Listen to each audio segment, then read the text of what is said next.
DAZN, nouveau partenaire majeur de la Ligue 1. Donc l'objectif de ce dossier, de la présentation de ce dossier, ça va être de faire un état des lieux global et spécifique en même temps sur DAZN, ce qu'apporte ce nouvel acteur, puisqu'on est rentré un petit peu dans une nouvelle phase sur la Ligue 1. Qu'est-ce que apporte cet acteur sur la Ligue 1 en prenant un petit peu les différentes spécificités et regarder les différents acteurs aussi historiques de la Ligue 1, ce qu'ils ont pu notamment apporter et voilà ce que propose DAZN. Donc sur la structure, on va d'abord aller sur faire un état des lieux de la concurrence. Ensuite, on va regarder la dimension contractuelle des appels d'offres. Donc, qu'est-ce qui s'est passé à ce niveau? Le prix à la fois qui est proposé par DAZN et ce qu'ils ont dû aussi payer au niveau de l'appel d'offres. L'offre qui est proposée par DAZN et aussi enfin ce qui était proposé par les anciens acteurs, la stratégie de vente et puis en complément on va voir les stratégies de diffusion, les partenariats qui sont voilà qui ont été faits au niveau des AZN et puis au niveau de la communication on regardera quels sont les hommes forts du dossier et les opportunités euh, je vais dire à l'international et les opportunités aussi au niveau vraiment du changement de modèle. Ça, c'est un élément qui est évidemment important. Alors, quand on regardait pour la Ligue 1 Uber Eats, il y avait trois acteurs majeurs. En tout cas, Prime Video s'est rajouté sur le dossier. On avait évidemment Canal+, qui est un acteur historique, hein, comme on va pouvoir le voir. Being Sport, qui est un acteur consistant tout de même euh, au niveau de la Ligue 1. Il a participé depuis pas mal de temps aux différents appels d'offres et est très présent. Son offre, évidemment, est très spécialisée au niveau du sport. Euh, pour Canal+, hein, on a une offre beaucoup plus diversifiée qui va à la fois aller envers la jeunesse, les familles, les passionnés aussi de foot. Et puis ensuite, on a Prime Video qui s'est plugué notamment lors de la crise Covid.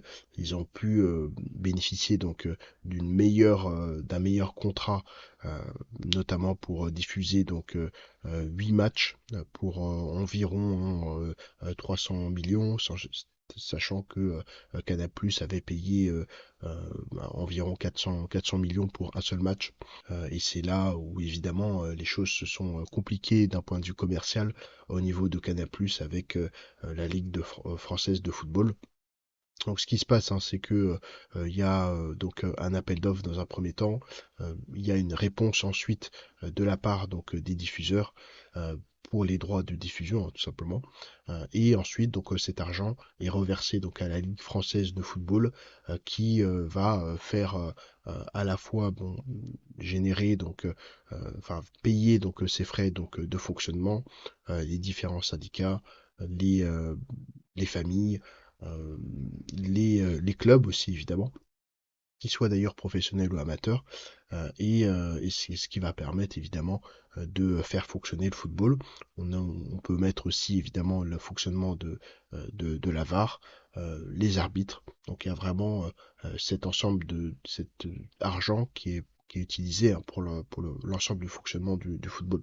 Ensuite, quand on regarde plus précisément, en tout cas d'un point de vue historique, la consistance et la régularité, l'acteur qui est évidemment majeur, c'est Canal+. Et c'est comme ça qu'il faut regarder euh, cette grille de lecture qui nous permet de constater évidemment le fonctionnement monopolistique des droits TV de la Ligue 1 avec un Canal+ omniprésent euh, qui évidemment a permis, hein, de supporter depuis des dizaines d'années évidemment la Ligue 1 et puis qui a mis une certaine masse, hein, quand on regarde sur de 20-30 ans une certaine masse d'argent chaque année sur la table. Et c'est vrai que c'est un acteur incontestable. Donc concernant la partie appel d'offres, on a ici deux situations. Donc on a parlé évidemment de la Ligue 1 Uber Eats et avant, et puis la situation 2 avec DAZN qui est rentré sur le marché, avec trois grandes phases du contrat, notamment la phase de négociation, la phase ensuite de d'exécution du contrat et la phase ensuite de sortie. Donc sur la situation 1, avec la Ligue 1 Uber Eats et avant, on avait une phase d'abord d'appel d'offres. Donc la phase de négociation était celle d'appel d'offres, avec évidemment, il y a eu un certain nombre de discussions sur un certain nombre de clauses pour évidemment coller au mieux aux besoins du marché et puis aux capacités évidemment des diffuseurs. Ensuite, donc on a une phase d'exécution du contrat qui est dans un cadre qui a été fixé lors de l'appel d'offres. Et ensuite, on part sur une phase de sortie du contrat pour aller vers un nouvel appel d'offres à l'issue. Ensuite, sur la situation 2, on a une phase qui a été une phase d'appel d'offres, mais là, on va passer directement à l'échec de l'appel d'offres, puisque évidemment les clauses ne correspondaient pas, que Canal+ n'a pas souhaité aller plus loin au niveau de l'appel d'offres, ce qu'on peut évidemment comprendre, et donc on est passé dans une phase de gré à gré avec la LFP qui a discuté avec un certain nombre de partenaires potentiels pour pouvoir réaliser en fait tout simplement, enfin pour pouvoir trouver un diffuseur, ce qui n'a pas été évidemment très simple hein, de la part de Monsieur Labrune. Euh, et pour cette phase de gré à gré, c'est principalement des discussions, on va dire individuelles avec chacun des diffuseurs pour permettre euh, d'aller au plus près des possibilités de chacun.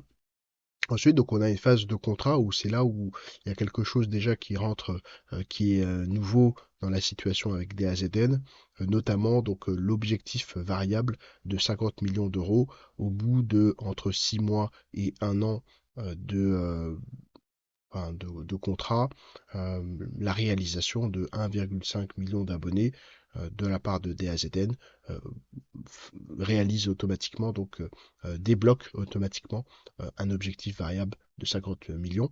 Évidemment, en premier lieu, il y a aussi un certain nombre de clauses nécessaires au contrat, le cadre du contrat, mais la nouveauté se porte vers cet objectif variable. Et puis ensuite, il y a une nouvelle nouveauté aussi sur la sortie du contrat avec un certain nombre de clauses de sortie. Euh, alors, j'ai pas les éléments hein, évidemment sur ce qui était.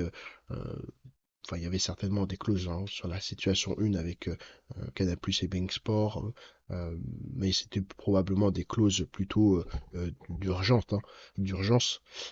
Tandis que là, il s'agit vraiment de clauses de sortie où en fait les Anglais ont décidé évidemment, enfin ont proposé un certain nombre de clauses pour se sécuriser, ce qu'on peut évidemment aussi comprendre. Ensuite, sur la partie prix, on est toujours sur la situation 1 et situation 2, avec euh, déjà 400 millions d'euros par an qui sont payés enfin au global donc 400 millions d'euros par an, 300 ah oui non c'est ça 400 millions pour DAZN et une centaine de millions pour Being Sports, qui est l'équivalent de 500 millions d'euros payés par chacun des diffuseurs. Donc sur la situation 1, quand on regarde au niveau des offres, on avait une à deux offres par partenaire, même si j'ai pas forcément tous les éléments hein, sur le dossier, mais globalement on était sur des offres assez, je dirais, lisibles, même si c'est un souci peut-être aujourd'hui d'aller vers des offres qui sont beaucoup plus lisibles. Euh, on avait Canal+ et Bein Sport qui globalement même faisaient aussi des partenariats pour avoir euh, pour, euh, pour globaliser on va dire leur partenariat pour compléter évidemment l'offre de Canal+, notamment. Sur la situation 2, même au niveau donc de DAZN, donc on a 4 offres. Donc si on se concentre uniquement sur DAZN, avec notamment une offre avec et sans engagement, avec un match ou l'ensemble des matchs, donc probablement avec aussi un partenariat de DAZN avec Bing Sport. Donc on est déjà ici aussi, euh, après avoir regardé sur la dimension plutôt contractuelle, euh, on est déjà aussi sur une nouveauté de la part de DAZN. Il apporte cette innovation-là. C'est un élément qu'on va pouvoir retrouver dans l'ensemble du dossier. Ensuite, donc on a ici donc la dimension sur le prix. Enfin, on a donc en ordonnée donc le prix et on a la temporalité. Donc là, on va regarder précisément donc la stratégie prix de la part de DAZN. Donc nous avons donc le nombre d'abonnés donc qui est ici, donc avec qui est en augmentation évidemment à travers le temps. Bon, il y a plusieurs raisons, hein, à la fois ça peut être des raisons de budget des abonnés qui vont augmenter, des abonnés on va dire potentiels. On a peut-être une attractivité, en tout cas c'est un pari, l'attractivité donc de la Ligue 1, on va dire au niveau enfin, des abonnés, hein, tout simplement. Donc, on pourrait imaginer hein, cette partie-là. Bon, globalement, il y a un certain nombre de- d'éléments qui peuvent dire qu'il y aurait plus d'abonnés. Bon, très bien. Ensuite, donc on a donc le prix cible. Le prix cible ici, en tout cas le prix effectif et le prix cible par DAZN, il est situé donc à ce niveau. Donc on a vraiment cette stratégie de mettre un prix fort et ensuite de baisser ce prix à travers le temps. Et enfin, on a la perception du prix qui est évidemment bien en dessous du prix cible et du prix actuel de DAZN, une perception hein, de la Ligue 1 qui est évidemment en dessous de ce prix-là, qui va probablement, en fonction du nombre d'abonnés et de l'attractivité de la Ligue 1, va en augmentant. Et ce qui nous intéresse ici, c'est que cette temporalité, on voit que il y a donc un niveau théorique optimum qui rejoindrait le nombre d'abonnés, donc c'est-à-dire le modèle économique viable fixé par DAZN, la perception du prix et puis le prix actuel, hein, enfin le prix cible plutôt. Euh, et donc là, on serait sur un niveau donc théorique. Bon, ce qui nous intéresse ici, c'est que sur la temporalité, on serait très probablement au-delà, évidemment, de 6 mois et de 1 an pour éviter, donc ça c'est un élément que j'ai évoqué dans une autre vidéo, pour éviter hein, tout simplement de déclencher, je dirais, l'objectif variable des 50 millions d'euros. Donc là, on est vraiment mais très globalement sur un objectif donc, de gain de temps de la part de DAZN. Ensuite, donc sur la partie donc diffusion, donc on avait sur la première situation donc Canal+ et évidemment donc Bein Sport qui avaient eux aussi, hein, je ne veux pas donc caricaturer, un certain nombre d'accords avec différents opérateurs. Mais globalement, on était encore une fois sur une offre de diffusion assez uniforme. Et ensuite, donc on a donc sur la deuxième situation, donc DAZN qui, ayant donc les droits, euh, a proposé un certain nombre d'accords avec à la fois des opérateurs dits donc téléphoniques, hein, que ce soit Free, Bouygues. Il y a aussi donc des matchs gratuits donc qui sont diffusés. Il y a donc le partenariat donc évidemment avec Canal+, avec avec Bing Sport, notamment aussi avec Free donc sur du quasi direct. Donc ça c'est un élément aussi qui est intéressant. On est aussi sur un travail assez important sur la partie euh, donc des résumés de matchs hein, qui sont faits à chacun des matchs. Il y a un résumé qui est fait. Donc ça, c'est plutôt un élément qui est intéressant. Des accords donc avec Deezer aussi. Donc très globalement, en fait, on voit qu'il y a entre guillemets une multitude ou en tout cas un nombre d'offres assez riche de diffusion de la part de DAZN, et ça c'est un aspect intéressant aussi qui a été apporté par cet acteur. Concernant donc les hommes forts du dossier, donc on sait évidemment que au niveau de Canal+, Maxime Saada a eu évidemment des différends au niveau donc de la LFP, hein, euh, étant donné donc l'obtention donc des droits TV par rapport à Prime Video à un prix donc inférieur. Évidemment, on pourra aussi parler du fait que lors de la crise Covid, le fait de tout simplement arrêter les matchs, donc ça a été un élément qui a propulsé donc Mediapro en faillite, et puis évidemment les diffuseurs n'ont pas pu diffuser les matchs et garder en quelque sorte leurs abonnés à ce moment-là, tandis qu'évidemment au Royaume-Uni, et c'est d'ailleurs intéressant à noter, au Royaume-Uni, ils ont continué évidemment uniquement donc de diffuser, et donc ils ont très globalement sur la partie valorisation un peu moins encaissé, enfin eu de choc de la crise Covid par rapport à nous qui sommes extrêmement dépendants de la partie droit TV en Ligue 1. Et c'est peut-être pour ça qu'on est d'ailleurs dans cette situation. Donc ensuite donc on a pour DAZN donc Shay Segev qui s'occupe de ce dossier. Ce qui est intéressant au niveau de sa communication, c'est qu'il semble en tout cas avoir euh, en tout cas des pressions importantes, mais une partie intéressante, c'est que il est assez communicant et défend son prix aujourd'hui au niveau vraiment médiatique. Donc ça, c'est un aspect qui est intéressant. Maxime Saada a été un peu plus, enfin, a été médiatique. Bon, on voyait sur notamment l'équipe, un certain nombre d'interviews étaient menées de sa part pour permettre de faire comprendre un petit peu les enjeux, mais très probablement il y a une dimension un petit peu plus agressive de la part chez Gev pour défendre son prix et défendre l'offre qu'il met en place aujourd'hui. Ensuite, donc on a évidemment Vincent Labrune qui a permis, donc c'est vraiment euh, au niveau de la vision, il a permis de défendre une Ligue 1 plus attractive, plus internationalisée aussi. Et donc, il a peut-être pris un certain nombre de risques pour permettre d'en arriver aujourd'hui. Alors, évidemment, une des problématiques du point de vue de sa communication, c'est d'avoir fixé donc le milliard. Il y a eu la crise Covid qui est passée par là. Il a défendu l'internationalisation donc de la Ligue 1 et le côté un peu plus innovant, le côté potentiel aussi de la Ligue 1.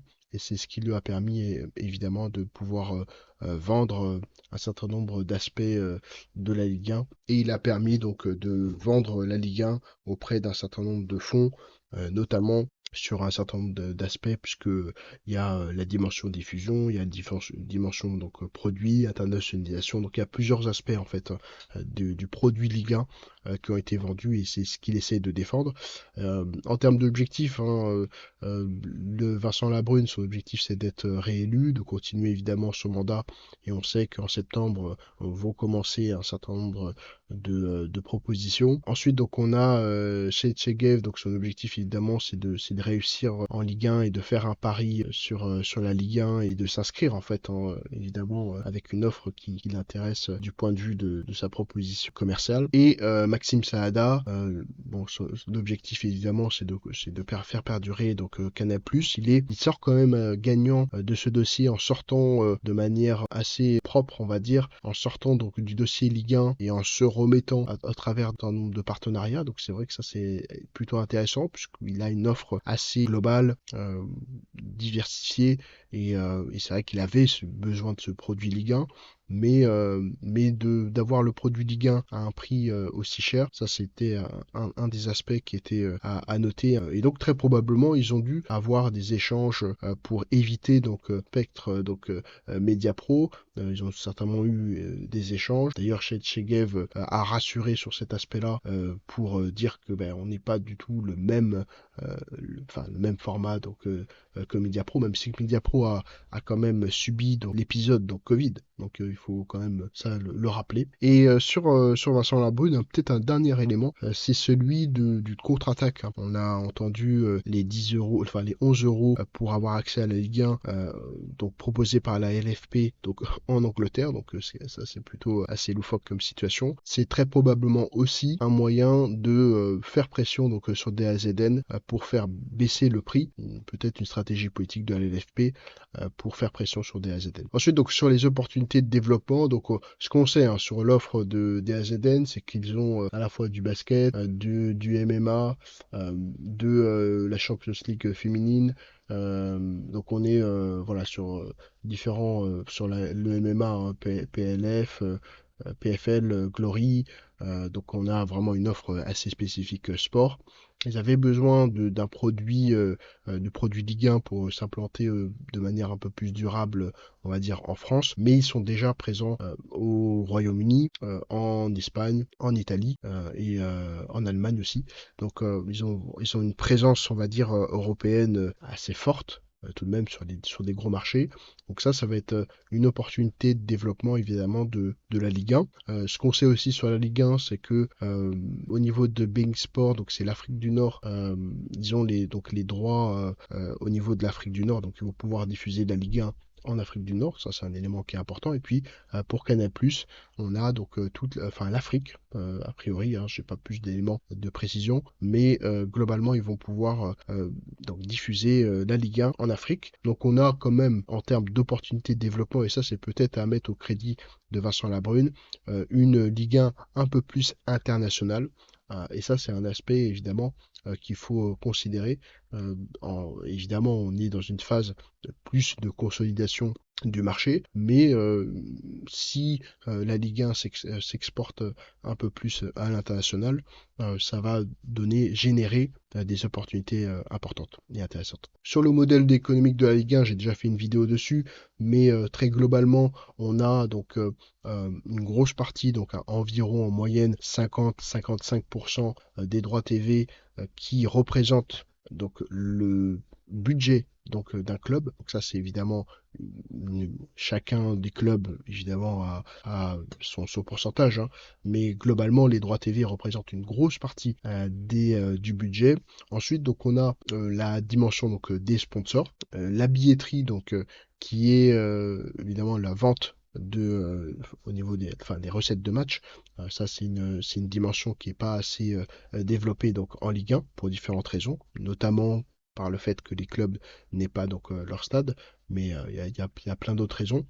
Et puis ensuite, il y a un certain nombre d'autres produits et on peut considérer aussi la vente des joueurs, même si ça fait vendre une partie évidemment du potentiel donc, de la Ligue 1. Donc voilà, tous ces différents éléments du modèle économique de la Ligue 1. Là, on est très clairement sur une baisse donc des droits TV conséquente.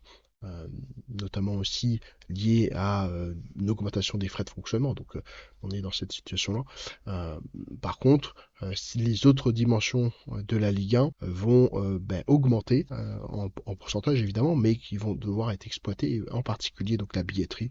On a entendu parler évidemment d'un certain nombre de clubs, notamment Saint-Étienne, de rendre attractif la possibilité donc d'aller voir un match. Donc ça c'est un élément qui est évidemment intéressant. Et donc, l'objectif, ça va être peut-être de passer d'une Ligue 1 un peu plus virtuelle à une Ligue 1 globalement avec des personnes qui se déplacent pour aller voir les matchs, générer une ambiance. Ça va être un aspect qui va être important. Et au niveau de la billetterie, on va avoir des fermetures de parkage, les enjeux vont être assez importants pour les clubs. Donc la sensibilité au niveau donc de la sécurité et au niveau de la fermeture des parcages des autorités publiques vont générer évidemment des tensions très fortes entre les clubs et les pouvoirs publics. Et donc ça, c'est un des aspects qui est évidemment important. Bon, il va falloir creuser hein, sur la dimension sécuritaire de la Ligue 1, mais ça va être une dimension qui est importante. Et puis, bon, sur le modèle économique, en tout cas, les différentes compétitions apportent aussi donc au club un budget supplémentaire, en participation à la Ligue des Champions, etc. Ça va être aussi une dimension à prendre en considération, c'est-à-dire la capacité à gagner des matchs, euh, gagner des compétitions et de s'exporter plutôt que de se concentrer uniquement donc sur la Ligue 1, même si la Ligue 1 va être et reste et demeure, hein, je suis la Ligue 1 de manière assez précise, une ligue très compétitive et c'est tout le travail que j'essaie de proposer. En conclusion, donc, on va passer, donc, on a trois grandes étapes. La première étape, je l'ai évoqué, donc, on a eu une offre assez globale et assez figée, enfin voilà, qui était intéressante évidemment, mais c'était une offre avec un marché donc très monopolistique. Ensuite, on a eu donc une étape 2, et c'est l'étape dans laquelle on est, probablement, c'est une offre un peu multiforme, avec, comme je l'ai dit, avec un DAZN qui propose une offre enfin, très riche, très différente, des potentialités donc très différentes. Donc avec une consommation d'ailleurs peut-être plus parsemée. On a parlé évidemment enfin, d'un aspect aussi qui est important, c'est l'IPTV. Mais globalement, on a cette possibilité. Donc, si on ne veut pas regarder le match ou si on veut regarder les matchs, aujourd'hui, l'offre elle est assez multiforme de la part de DAZN avec du quasi direct, etc. Et ensuite, donc, la troisième étape, c'est l'individualisation de la consommation, avec très probablement une possibilité de peut-être choisir uniquement des matchs à regarder pour son club ou des matchs à regarder entre guillemets, quand on le souhaite. Donc ça, c'est un aspect qui pourrait évidemment faire baisser donc le budget de certains clubs qu'on ne souhaiterait pas regarder. Mais globalement, ce qui est intéressant en tout cas du point de vue du consommateur, ça va être de pouvoir choisir ses matchs, puisqu'on ne regarde pas forcément tous les matchs, à part les grands passionnés, euh, et du coup, de peut-être avoir une offre un peu plus en lien avec la consommation des passionnés. Et ça va être peut-être une étape sur laquelle on va aller pour différentes raisons, on peut pas y aller aujourd'hui. Mais aujourd'hui, on est sur cette étape 2 et très globalement, DAZN a proposé en tout cas, quand on regarde en fait ce que ce partenaire a proposé, c'est vraiment une capacité donc d'innovation importante. Et donc, il va falloir s'y faire entre guillemets pendant plusieurs années de cet acteur et très probablement que la stratégie va évoluer avec le temps. Et ça, on va pouvoir le suivre de manière très précise.